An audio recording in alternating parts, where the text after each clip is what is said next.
Friends, இன்னொரு விஷயம் எங்கள் அம்மாவுக்கு தெரியாமல் வந்து பேசணுன்ட்டு நான் தனியாக வந்து பேசுகிறேன். எங்கள் அம்மாவுக்கு வந்து ஹார்ட்டோட வென்ட் ரேட்டு கம்மி, 58 பாயிண்ட் தான் இருக்கும். அது வந்து ஒரு 21 வருஷத்துக்கு முன்னாடி வந்து சென்னையில் நம்பிராஜன் டாக்டர், ஹார்ட் ஸ்பெஷலிஸ்ட் அவங்கள்ட்ட காட்டணும். அவங்க வந்து என்ன சொன்னாங்க, இவங்க இன்னும் 4 வருஷம்தான் உயிரோடு இருப்பாங்கன்னு சொன்னாங்க. பட் ஆனால் அதுக்கப்புறம் இப்போ ஒரு கிட்டத்தட்ட ஒரு 17, 18 வருஷம், 4 வருஷம் தாண்டி 18 வருஷங்கள் கிட்ட ஆயிடுச்சு. எனக்கு என்னன்னா, அவங்கள பராமரிக்க முடியல ஃப்ரெண்ட்ஸ். அடிக்கடி விழுந்துருவாங்க. தூக்கம் எடுக்க எனக்கு முதுகு வலி அதிகமாகுது. நான் ஓவர் டிப்ரெஷன். எனக்கும் கொஞ்சம் ஹார்ட் ப்ராப்ளம் இருக்குது. எனக்கு வென்ட் ரேட் அதிகம், 60 பாயிண்ட் ஹார்ட் வென்ட் ரேட் அதிகம். அதனால் அடிக்கடி படபடன்னு அது மாதிரி இருக்குது டிப்ரெஷனால். அவங்க என்ன செஞ்சாங்க தெரியுங்களா? ஒரு டைம் நான் வந்து எல்எல்பி படித்தப்போ திருப்பதி எக்ஸாம் கிளம்புறேன் ஃப்ரெண்ட்ஸ். அதாவது வந்து என்ன, நம்ம உசுரை கொடுத்து அவங்கள நம்ம பார்த்துக்குறோம். ஆனால் அவங்க வந்து ரொம்ப வில்லுத்தனமாக யோசிக்கிறாங்க. ஒரு நாள் நான் திருப்பதிலேருந்து எக்ஸாம் முடிச்சுட்டு நான் சாயங்காலம் அங்கே வந்து 11:15க்குலாம் நான் பேப்பரை கொடுத்துட்டு நான் கிளம்பிடுவேன். ஏன்னா இவங்க இங்கே தனியாக இருக்காங்க, வரணும்னு சொல்லிட்டு. அவசரம் அடித்து பிடிச்சி பஸ்ஸை பிடிச்சி 8 மணி நேரம் ட்ராவலை முடிச்சு வந்து வீட்டில் ஒரு 7 மணிக்கு நுழைஞ்சா இவங்க வந்து உட்காந்து ஒப்பாரி வச்சிட்டு இருந்தாங்க. என்ன ஒப்பாரி வச்சிட்ருக்காங்கன்ட்டு சரி சைலண்ட்டாக கேட்போன்னு பார்த்தாக்கா, நான் வந்து செத்து என் பொணம் வந்து நாறி கிடக்கணும் என் வீட்டில், என்னை வந்து விட்டுட்டு எப்படி படிக்க போகலாம் அப்படின்னு சொல்லிட்டு அழுகுறாங்க ஃப்ரெண்ட்ஸ். எங்கள் அம்மாவுக்கு எப்போவுமே வந்து பெண்கள் படிக்கக்கூடாது, வீட்டுக்குள்ளாரியே இருக்கணும், யாரையும் வந்து அந்த வெளி உலகன்றது போகக்கூடாதுங்கிற ஒரு கான்செப்ட்டு. நான் வந்து அதெல்லாம் மீறி நான் ரொம்ப படிக்கணும், நம்ம கை கால் வச்சு அப்போ தான் நம்ம பிழைக்க முடியும்னு சொல்லிட்டு எம்ஏ, எம்ஃபில், பிஹெச்டி, எல்எல்பி முடிச்சுட்டேன். இப்போ நான் நெக்ஸ்ட்டு எம்எல் படிக்கணும்னு பிளான் வச்சுருக்கேன். எனக்கு ஆசை இருக்குது. அதனால் வந்து இவ வந்து எக்ஸாமுக்கு போயிட்டதும் நம்ம வந்து செத்து போய் நாளைக்கு இவ வர்றதங்காட்டியும் நாரி போயிடணுன்ட்டு சொல்லிட்டு ஃப்ரெண்ட்ஸ், பிபி மாத்திரை வந்து அவங்களுக்கு வந்து வாங்கி கையில் கொடுத்துருவேன். 2 அட்டை 3 அட்டை ஒரு டப்பாயில் போட்டு வச்சுருந்தேன் பாருங்கள். மொத்தமாக 3 அட்டையை போட்டாங்க ஃப்ரெண்ட்ஸு. நான் ஜூடிஎஸ் எக்ஸாமுக்கு கிளம்புறேன். First year, third year, second இயரில் ஜூடிஎஸ் எக்ஸாம் கிளம்புறேன். இவங்க வந்து மொத்தமாக 2, 3 ஸ்லிப்பை உரிச்சி போட்டாங்க ஃப்ரெண்ட்ஸ். இவங்க நம்ம கிளம்பிடுவோம் 8 மணிக்குன்னு சொல்லிட்டு இவங்க ஒரு 7 மணிக்கெல்லாம் மாத்திரையை போட்டாங்க. ஆனால் அன்றைக்கி நான் பஸ்ஸை மிஸ் பண்ணிட்டேன். எங்கள் லோக்கல் பஸ்ஸு அதாவது விருத்தாசலத்துலேருந்து நேரடியாக எங்கள் வீட்டுக்கிட்டே ஏறலாம் திருப்பதி பஸ்ஸு. அந்த பஸ்ஸை நான் மிஸ் பண்ணிட்டேன்.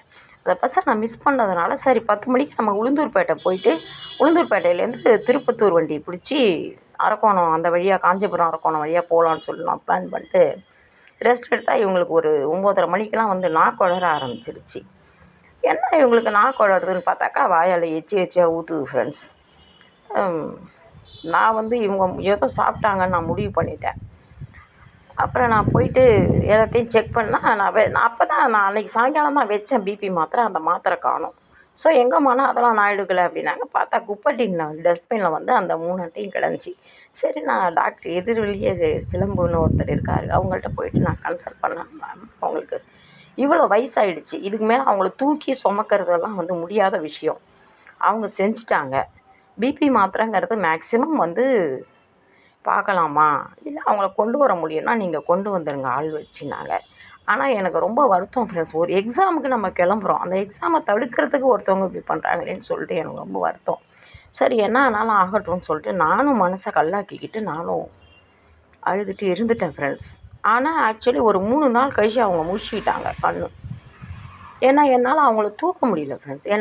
எனக்கு ஹார்ட் ப்ராப்ளம் வந்துடுச்சு. இவங்களை இப்படி பண்ணுறது இந்த டார்ச்சர் பார்த்து எனக்கு வந்து ஹார்ட் ப்ராப்ளமே வந்துடுச்சு ஃப்ரெண்ட்ஸ். இதுலேருந்து எப்படி இந்த விஷயத்தை பெத்த அம்மாவாக போயிட்டாங்க. இவங்களை உடச்சிட்டு என்னால் வெளியிலையும் போக முடியல, விட்டுட்டு வெளியிலையும் போக முடியல. வெளியில் போய் பிழைக்கவும் எனக்கு வழி கிடையாது. அவங்கள சார்ந்து தான் நான் பிழைச்சாகணும். ஒரு நேரம் கொஞ்சம் பாசமாக பேசுகிறாங்க. அவங்க வந்து விருச்சிக ராசி ஃப்ரெண்ட்ஸ், நான் மேஷ ராசி. அதனால் வந்து அவங்களுக்கு என்னை கண்டாலே பகை ராசி தான்.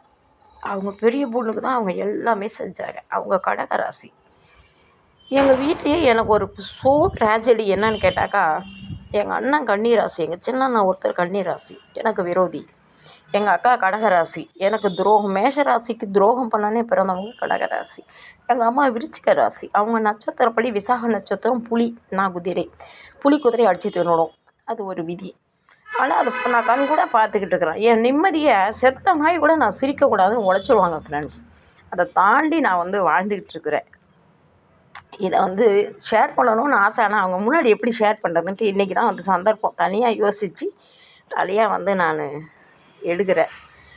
எனக்கு ஆனால் யோசிப்பேன். இருந்தாலும் நம்ம வந்து சரி நம்ம அம்மா அப்படின்னு சொல்லிட்டு நான் பொறுமையாக தான் போகிறேன் இன்ன வரைக்கும். ஏதாவது ரொம்ப சின்னதாக திட்டுவனே தவிர அதிகமாக நான் இது வரைக்கும் எதுவும் திட்டினதே கிடையாது அவங்கள. என்னமோ என் மனசில் இருக்கிறதெல்லாம் எல்லாத்தையும் சொல்கிறேன். யூடியூப் அப்படிங்கிறது எனக்கு ஒரு சிறந்த ஒரு ஃப்ரெண்டாக இருக்குது. நான் எத்தனை வருடங்களாக மனதில் பூட்டி வந்த ரகசியங்களை கூட இந்த சேனலில் வந்து நான் வெளிப்போடுறேன் அப்படிங்கிறது எனக்கு ரொம்ப ஒரு வரப்பிரசாதமாக இருக்குது ஃப்ரெண்ட்ஸ், இந்த யூடியூப் சேனல் அப்படிங்கிறது. ஆமாம், தேங்க்ஸ் டு யூடியூப்.